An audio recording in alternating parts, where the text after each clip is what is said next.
When my grandfather died, my cousin got the beach house. My aunt got the downtown condo. And me? I got 40 acres of muddy farmland 3 counties away from anything that mattered. My husband didn't say a word on the drive home.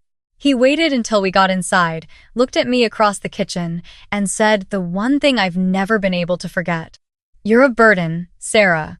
You always have been." Then he told me to get out. Make sure you like and subscribe. Because what happened next changed everything. My name is Sarah. I'm 32 years old, and until 8 months ago, I believed that the quietest people in a room were the ones being left behind. My grandfather raised me differently, but somewhere between marrying the wrong man and spending 6 years shrinking myself to fit inside his idea of a good wife, I forgot every lesson that old man ever taught me. My grandfather's name was Harold. He was 79 when he passed, sharp until the very end, the kind of man who read 3 newspapers before breakfast and never made a decision without sleeping on it twice. He built things. Not just buildings, but businesses, relationships, long games. He was the most patient person I have ever known.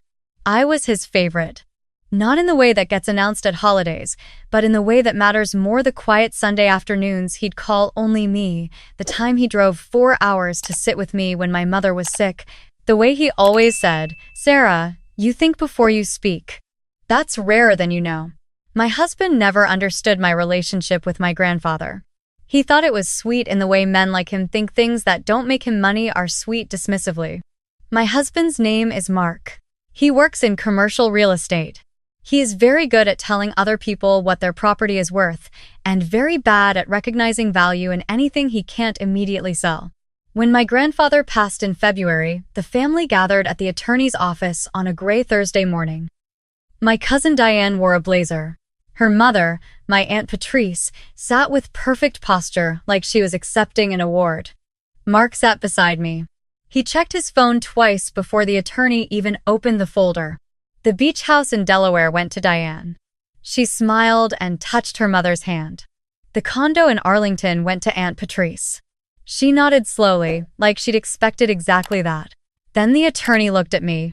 "To his granddaughter Sarah," he read, "I leave the Callaway parcel, 43 acres of agricultural land in Mercer County, registered deed number." He kept reading, but I stopped hearing. Mercer County. I knew that land. I had been there exactly once, when I was 9 years old, standing at the edge of a field while my grandfather pointed at the horizon and said something I didn't fully understand at the time. I remember dirt, tall grass, a rusted fence post. Nothing else. Diane leaned toward her mother and whispered something. Aunt Patrice covered her mouth with 2 fingers. They weren't hiding their reaction. They weren't even trying to. Mark drove in silence for 11 minutes. I counted. Then he said, "Farmland. In Mercer County." He said it the way people say the name of a town they've never heard of and already don't respect. "That's 3 hours from here, Sarah." I didn't answer. "What are we supposed to do with 40 acres of mud?" I said I didn't know yet. He turned and looked at me at a red light. "Your grandfather spent 60 years building things, and that's what he thought you deserved." I looked out the window. He must have had a reason. Mark laughed once, short and humorless. Or he forgot how much things cost. That night, my daughter was upstairs asleep. She's 7. Her name is Lily, and she has my grandfather's eyes, patient and watchful. I was washing dishes when Mark came into the kitchen and leaned against the counter with his arms crossed.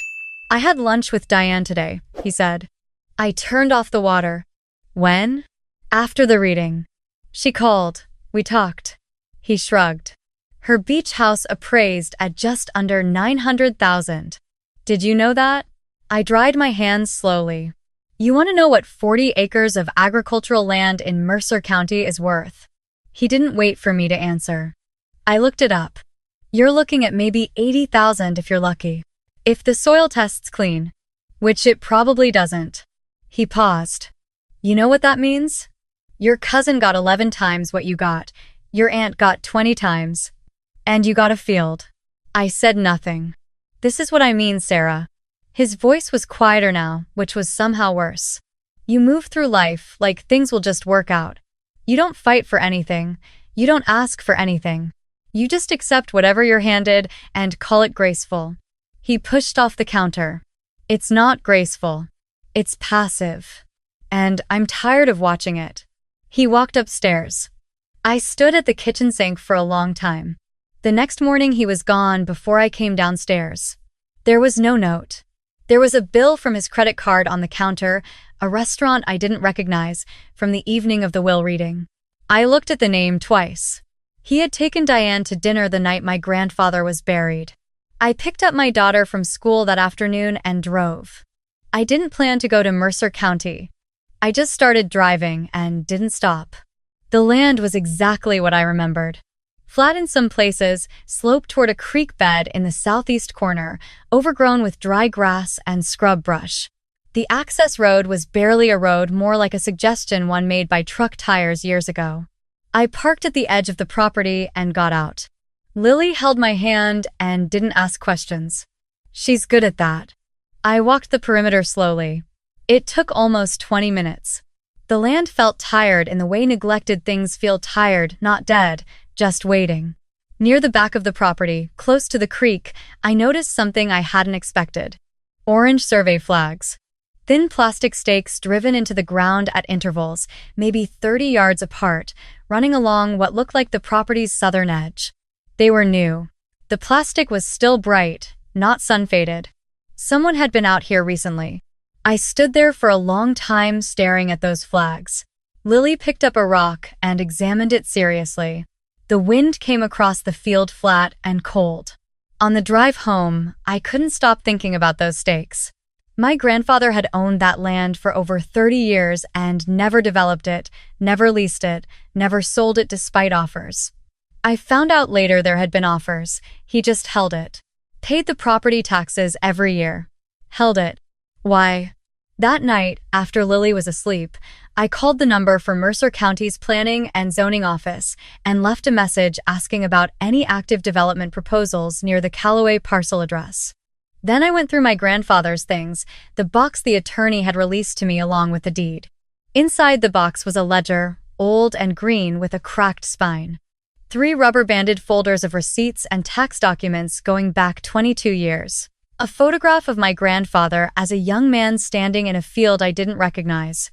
And at the very bottom, an envelope with my name on it in his handwriting. I sat down on the floor. I held the envelope for several minutes without opening it. My grandfather had the neatest handwriting of anyone I'd ever known, even at 79. The letters were careful and even and slanted slightly right, just my name, Sarah. Nothing else on the outside. I opened it. There were 2 pages inside, handwritten on yellow legal paper. Sarah, he wrote. If you are reading this, then I am gone, and I imagine the room where they read the will was interesting. I could hear his voice so clearly in those words that my throat tightened. I want you to understand something before you understand anything else. I did not give you that land because it was all that was left. I gave it to you because it is the only thing I owned that still has its whole future in front of it. I kept reading. 3 years ago, I was approached by a development group out of Philadelphia. They wanted to discuss the parcel. I listened, I asked questions, and then I did some research of my own. What I found is in the green folder inside the ledger. Read it carefully. The county approved a regional logistics corridor project 18 months ago. The eastern route runs directly along the southern boundary of the Callaway land. When that corridor is built, your 43 acres will sit at a primary access junction. Commercial zoning reclassification will follow automatically. The land will not be worth $80,000, Sarah. It will be worth something else entirely. My hands were shaking. I declined every offer I received because I wanted the value to be undeniable when the time came. I did not want anyone to be able to argue with numbers. By the time you read this, the numbers should be unarguable. There is one more thing I want to say. I know your marriage. I have watched it carefully, the way I watch everything carefully. I am not going to tell you what to do. You are 32 years old and wiser than you give yourself credit for. But I will tell you this. Do not tell anyone about this land or its value until you have spoken to an attorney. Not a friend, not a family member. An attorney. The land is yours, Sarah. It came from me to you directly. And under Virginia inheritance law, that means it belongs to you alone. Protected accordingly. I love you more than the beach house and the condo and everything else combined. I always did. Grandpa Harold. I sat on the floor of my living room until after midnight. Lily slept upstairs. The house was completely quiet. I read the letter 4 times. Then I opened the green folder. My grandfather had printed and annotated every relevant document himself, organized with paper clips and handwritten labels in the margins. The Mercer County Regional Logistics Corridor. Phase 2 approvals. Environmental clearance signed 14 months ago. A detailed route map with the property boundary drawn in blue marker. His handwriting in the margin next to the southern edge of the parcel said simply, "This is where they want to build the junction access road." There was also a folder of correspondence from a company called Keystone Commercial Development. 4 letters spanning 2 years, each one a formal offer, each one declined by my grandfather's attorney with a single paragraph. The final letter, sent 8 months before my grandfather died, said they remained interested and would welcome a conversation with the estate at any time. I closed the folder. I did not sleep that night. The next morning, I called the Mercer County Planning Office when they opened at 8. A man named Greg answered. I gave him the parcel address and asked about the logistics corridor project. He put me on hold for 90 seconds. Yes, he said when he came back. That parcel sits within the Phase 2 impact zone. Construction on the access junction is scheduled to begin in 7 months. Commercial rezoning for all adjacent parcels within a half-mile of the junction was approved as part of the corridor package. I kept my voice even. Has there been any contact with the property owner regarding easements or acquisition? There's a note here that the previous owner declined a voluntary acquisition offer. There have been 2 inquiries from private developers in the last 6 months. He paused. Are you the new owner? Yes, I said. I recently inherited it. You might want to consult with a real estate attorney, he said, not unkindly. That location is going to get a lot of attention in the next year. I thanked him and hung up. I sat in the kitchen for a long time. Lily was eating cereal. She looked up at me and said, "You look like Grandpa Harold when you're thinking." I didn't tell her she was right. That afternoon, I found a real estate attorney in Richmond named Catherine Marsh, through a referral from my own attorney, the one I'd already quietly called to ask about Virginia inheritance law. Catherine confirmed what my grandfather had written. Inherited property passed directly to a named beneficiary is separate property in Virginia, not marital, not subject to equitable distribution unless commingled. My grandfather had been careful never to put Mark's name on anything related to the land. There was nothing to commingle. Don't discuss this with your husband, Catherine said flatly. Not until we understand where your marriage is heading.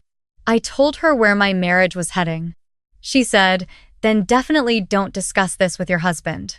I drove back to Mercer County alone the following Saturday. I walked the land again, this time with the corridor map printed out and in my hand.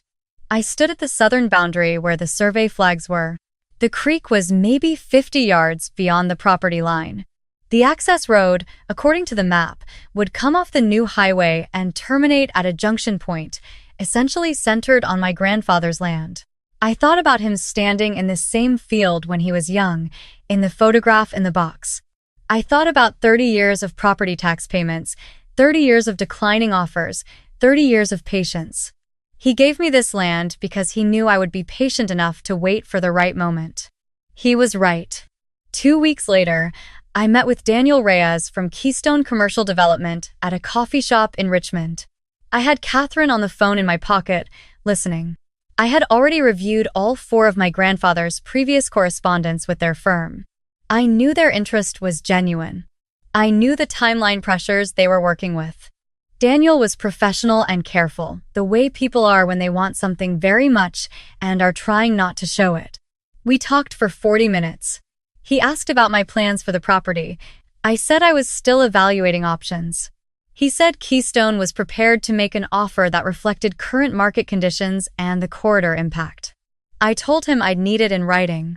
3 days later, the offer arrived by email. Catherine called me 20 minutes after I forwarded it to her. Her voice was different from our previous calls, more careful. "Sarah," she said, "this is a strong offer. This is a very strong offer." The number was 4 times what Mark had told me the land was worth, and Catherine said it was probably not their ceiling. I told her to send them a counter. Mark came home late that Friday. He had been distant for 2 weeks shorter in conversation, gone more evenings. I had been distant too, for different reasons. He poured himself a drink in the kitchen and asked, in a tone that suggested he'd already decided the answer, whether I'd done anything about the field. "I've been in touch with some people," I said. He looked up, only slightly interested. "Thinking about selling?" "Thinking about it. You'd be lucky to get 100,000 for it," he said. "Maybe less if the soil has issues. Agricultural land in that county isn't moving." He swirled his drink. "I could connect you with someone who handles rural parcels if you want. As a favor." I said I'd keep that in mind. He didn't ask anything else. That was the last conversation we had about the land before everything changed. 3 days later, on a Tuesday evening, I told my mother-in-law at a family dinner that I might be doing some work on the inherited property. Mark's mother asked what kind of work. Mark answered before I could, with the confidence of a man who hasn't been proven wrong in a long time. "It's farmland, Mom." "There's not much you can do with farmland," he smiled. "Sarah's still figuring it out." Diane was there. She had been over frequently since the reading, warm in the way people become when they feel they've won. She touched my arm and said, "Don't stress about it, An. Not every inheritance is a windfall. The beach house has been wonderful, but it's also a lot of work." I smiled and said, "I'm sure." That night I called Catherine and told her to accept the counter. The final number was 3 times the original offer. Not because I had pushed recklessly, but because Catherine was excellent and the timeline pressure on Keystone was real, and my grandfather had understood leverage in ways the people at that dinner table never would. I signed the purchase and sale agreement on a Wednesday morning in Catherine's office. I kept 20% equity in the development as part of the deal structure, which had been Catherine's suggestion and which my grandfather would have appreciated. The cash portion alone cleared more in one transaction than Mark had earned in the previous 3 years. I filed for divorce that Friday. I did not tell Mark the amount. Catherine advised against it during the proceedings. The land was separate property. The sale proceeds were separate. He was not entitled to a disclosure of numbers that had nothing to do with him. He found out because Diane found out, and Diane found out because real estate transactions in Virginia are public record and someone who works in commercial real estate noticed the filing. Mark called on a Sunday afternoon. His voice sounded like a different person, measured, careful. "I think we should talk," he said, "about the land." "The sale is complete," I said. "There's nothing to talk about." "Sarah." A pause. "I didn't know." "I know you didn't." "If I had known." "I know," I said again. There was a long silence. I said things I shouldn't have said. I looked out the kitchen window at the yard where Lily was drawing with chalk on the back patio. Her drawings were very serious and detailed, little houses with smoke coming from chimneys, trees with individual leaves. "You did," I said. "You said I was a burden." He didn't answer. "You said I was passive." That I accepted whatever I was handed. I kept my voice quiet because Lily was outside and the window was cracked. "But that's not what I was doing, Mark. I was waiting." There's a difference. My grandfather understood that. He was the most patient man I ever knew, and he was also the most successful. "You spent 6 years watching me, and you never once understood that." He started to say something. I didn't let him finish. "I hope the sale figures you found in the public record explain themselves clearly," I said. "Catherine will be in touch about the rest." I hung up. Lily came in 20 minutes later with chalk dust on her knees and a drawing she'd made for me. It was a house with a big yard and a little girl standing outside. She handed it to me with the gravity of someone presenting a signed document. "That's us," she said, pointing. "In the new house." I folded it carefully and put it in my pocket. Diane called 2 weeks after the divorce filing. She had heard about the sale. Her voice had a different quality than it usually did, like she was feeling her way through the words carefully. "I had no idea that land was worth anything like that," she said. Grandpa Harold never mentioned it. No, I agreed. He didn't. He must have really trusted you. I thought about the letter. The careful handwriting. The green folder with all its paper clips and margin notes. 30 years of property taxes. 30 years of patience. His voice in my head saying, "You think before you speak, that's rarer than you know." He did, I said. There wasn't much to say after that. The divorce was finalized 4 months later. Lily and I moved into a house in a neighborhood with good schools and a yard big enough for the garden she has been asking me about since she was 5. The settlement was straightforward because the significant assets were mine, and Catherine is very good at her job. Some mornings I drive past the Mercer County parcel on the way to visit my mother. The access road is paved now. The steel framework for the first commercial building went up last month, a distribution facility, the first of what the developer says will be 3. The land where my grandfather once stood in a photograph, young and unsmiling, pointing at something no one else could see yet, is now the center of something real and growing. I don't feel vindicated, exactly. Vindication sounds like something you need other people to witness. What I feel is something quieter, more like recognition. Like finally being seen by something that was looking at you all along. My grandfather did not leave me the smallest thing. He left me the thing that still had its whole future in front of it. And when my husband told me I was a burden when he looked at me in that kitchen and dismissed everything I was in a single sentence, he had no idea that he was wrong in the most specific and measurable way possible. He thought he was telling me my worth. He was only telling me his own. I used to think patience was just another word for giving up slowly. That people who waited were people who were afraid to act. Mark believed that. He moved fast, talked loud, made decisions before the room finished processing the question. For a long time, I mistook that for strength. My grandfather never moved fast. He read everything twice. He asked questions people thought were unnecessary. He held onto a muddy field in Mercer County for 30 years, while everyone around him assumed he had simply forgotten it was there. He hadn't forgotten anything. He was waiting for the moment when the value would be impossible to argue with.